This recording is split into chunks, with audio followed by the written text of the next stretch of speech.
नमस्कार, स्वागत है आपका द न्यूज पर। मैं हूं आपके साथ शरण। फिर एक बार देश में बनने जा रही है एनडीए की सरकार और मोदी लेंगे प्रधानमंत्री पद की शपथ। पर आपके लिए बता दें कि अब सबसे बड़ा सवाल यह है कि महाराष्ट्र में सबसे ज्यादा बीजेपी के साथ रही क्या गठबंधन वाली पार्टी फिर एक बार आएगी बीजेपी के साथ। जी हां, हम बात कर रहे हैं उद्धव ठाकरे की, क्योंकि अब लगातार सियासी गलियारों में ये चर्चा है कि उद्धव ठाकरे बीजेपी के बड़े नेताओं के संपर्क में हैं। तो क्या उद्धव ठाकरे फिर एक बार हाथ थामेंगे भारतीय जनता पार्टी का, क्योंकि महाराष्ट्र में भी आने वाले हैं विधानसभा के चुनाव। जिस तरीके से बीजेपी और शिवसेना लड़ी थी 2019 में एक साथ चुनाव, क्या वही तस्वीर दोहराई जाएगी? क्या वही तस्वीर दिखेगी इस बार भी महाराष्ट्र में? दरअसल आपके लिए बता दें कि जहां एक तरफ एनडीए जो है वो लगातार अप्रोच कर रहा है कि उद्धव ठाकरे जो हैं वो फिर एक बार बीजेपी के साथ आए, पर इस पूरे मामले पर क्या कहना होगा उद्धव ठाकरे का, इससे तो शायद समय के साथ ही पर्दा उठ पाएगा। पर आपके लिए बता दें कि बीजेपी के अगर कोई बड़े नेता संपर्क में है उद्धव ठाकरे के, तो ज्यादातर सूत्रों के हवाले से यही खबर आ रही है कि शायद नितिन गडकरी वो ऐसे एक नेता हो सकते हैं जो कि उद्धव ठाकरे को वापस एनडीए में ला सकते हैं। पर कितना ये जादू कारगर रहेगा और क्या इस पूरे मामले को लेकर रणनीति आगे चलकर बनाई जाती है? एक तरफ तो उद्धव ठाकरे से संपर्क की बात जो है वो सामने आ रही है कि जल्द ही जो है वो उद्धव ठाकरे क्या बीजेपी के साथ आएंगे। पर आपके लिए बता दें कि ये बात में और भी ज्यादा जो है वो इसीलिए स्ट्रांग हो जाती है कि शायद उद्धव ठाकरे बीजेपी के साथ आ सकते हैं, क्योंकि देखिए कल जो है वो एक तरफ एनडीए की भी मीटिंग थी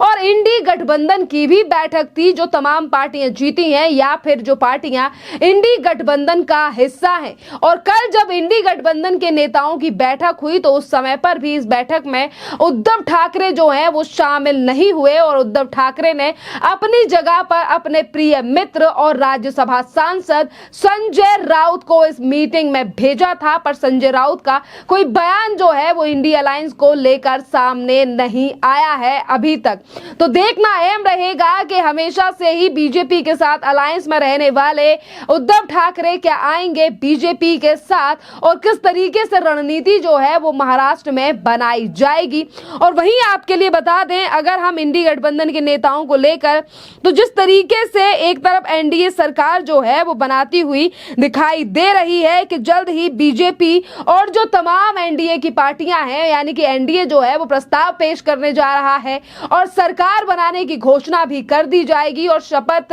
किस दिन लेंगे मोदी, इस बात की भी तारीख जो है वो जल्द ही बाहर आने वाली है। खैर, सियासी गलियारों में यही चर्चा है कि 8 से 9 तारीख के बीच में जो है वो मोदी फिर एक बार प्रधानमंत्री पद की शपथ ले सकते हैं। एक तरफ एनडीए मजबूत होता हुआ नजर इसीलिए आ रहा है कि एक तरफ उद्धव ठाकरे से बातचीत जो है वो बीजेपी के द्वारा की जा रही है, वहीं दूसरी तरफ राजस्थान में भी कुछ इसी तरीके का हाल चल रहा है। जिस तरीके से आरएलपी के सांसद हनुमान बेनीवाल भी जो है वो कल रात इंडी गठबंधन की पिछली 2 बैठकों से गायब दिखे हैं, तो ऐसा लग रहा है कि हनुमान बेनीवाल से भी बीजेपी की कुछ बात चल रही है और इसीलिए हनुमान बेनीवाल जो है वो इंडी गठबंधन की बैठक से जो है वो गायब रहे हैं। क्या पता वो भी जल्द ही एनडीए के खेमे में शामिल हो सकते हैं। और यहां पर आपके लिए यह भी बता दें कि जब यही तमाम सवाल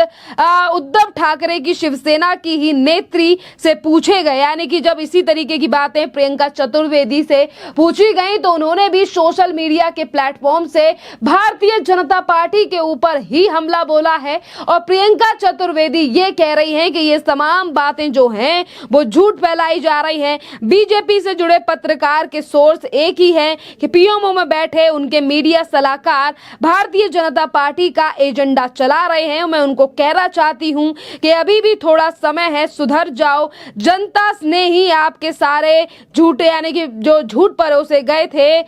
उसको फेल कर दिया है और आप जो बहुमत से जो है वो आपको दूर रखा है। देखिए, इस तरीके से जो है वो उद्धव ठाकरे की पार्टी की नेत्री जो है वो इस कदर बयानबाजी बीजेपी को लेकर कर रही है। पर अब देखना अहम रहेगा, क्या उद्धव ठाकरे वाकई में एनडीए में शामिल होंगे। इसी के साथ साथ देखना अहम रहेगा, क्या उद्धव ठाकरे एनडीए में शामिल होंगे या फिर एनसीपी और कांग्रेस के साथ मिलकर जो है वो इस बार का विधानसभा चुनाव लड़ेंगे। देखिए, एक तरफ बीजेपी से नजदीकी की खबर सामने आ रही है, वहीं दूसरी तरफ ये भी बात सामने जस्ट अभी आई है कि देखिए उद्धव ठाकरे मना कर रहे हैं और कह रहे हैं कि हम गठबंधन यानी कि एनडीए के साथ जो है वो वापस नहीं जाएंगे। देखिए, ये बड़ी बात जो है वो उद्धव ठाकरे की तरफ से सामने आई है कि उन्होंने सीधे तौर पर नकार दिया है कि वो एनडीए के जो है वो साथ नहीं आएंगे। अब देखना अहम रहेगा कि किस तरीके से गठजोड़ जो है वो एनडीए के द्वारा की जाएगी, क्योंकि देखिए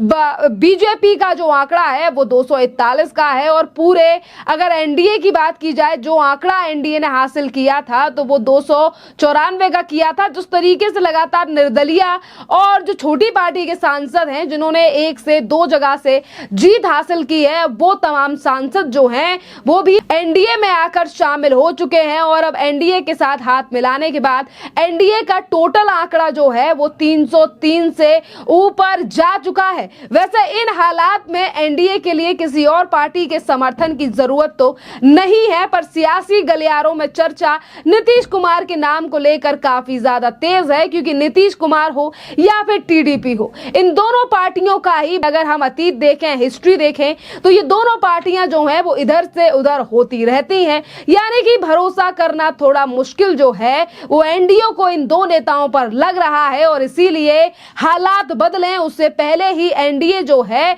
वो अपने गठबंधन को मजबूत करना चाहता है और इसीलिए जिस तरीके से और जहां से भी बात बन पा रही है वहां से जो तमाम बीजेपी के बड़े नेता हैं वो नेताओं को अपने एनडीए यानी कि गठबंधन में लाने का प्रयास कर रहे हैं। खैर, एक तरफ गठबंधन का कहना है कि हमारी सरकार भी बन सकती है, क्योंकि गठबंधन भी लगातार जो है वो नेताओं को अपने खेमे में करने की कोशिश कर रहा है, पर अब देखना अहम रहेगा कि एक ऐसी पार्टी है जहां पर पता नहीं कि प्रधानमंत्री का चेहरा कौन है, क्या वो राहुल गांधी होंगे, क्या वो ममता बनर्जी होंगी, या वो अखिलेश यादव होंगे, या फिर वो चेहरे को प्रधानमंत्री बनाएंगे जो उन्हें गठबंधन में समर्थन देकर उनके गठबंधन को 272 के पार पहुंचाएगा। क्योंकि कई तरीके के सवाल जो हैं वो इंडी गठबंधन को लेकर इसीलिए खड़े हो रहे हैं कि इंडी गठबंधन के पास आज भी कोई चेहरा नहीं है। जब लोकसभा चुनाव के रिजल्ट भी आ चुके हैं, बावजूद इसके इंडी गठबंधन को नहीं पता कि आखिरकार हमारा प्रमुख चेहरा है कौन, और अगर इंडी गठबंधन को बहुमत मिल भी जाता है तो शायद ये सरकार जो है वो ज्यादा दिन ही नहीं चल पाएगी, क्योंकि इंडी गठबंधन में तमाम पार्टियां जो हैं वो एक दूसरे से ज्यादा कम सीटें नहीं लेकर आई हैं, तो कहीं ना कहीं पीएम पद को लेकर मारा मारी भी इंडी गठबंधन में दिख सकती है। पर इसी से अपोजिट हालात जो हैं वो एनडीए में है, क्योंकि कल शाम को हुई बैठक में एनडीए के तमाम नेताओं ने एनडीए का शीर्ष नेता जो है वो कल मोदी को चुन लिया गया है और इसीलिए उन्हें ही जो है वो सरकार बनाने के लिए एनडीए के जो तमाम राजनेता हैं वो कह रहे हैं कि आप आगे बढ़िए और हम आपके साथ हैं। खैर, किस तरीके से खेल चलता है और बदलता है इस पर सभी की नजरें टिकी हुई हैं, क्योंकि इस बार एनडीए का जो आंकड़ा है वो 2014 और 19 के मुकाबले काफी कम है। खैर, इस पूरे मामले पर आपकी जो भी राय हो आप हमें कमेंट कर जरूर बताइए। धन्यवाद।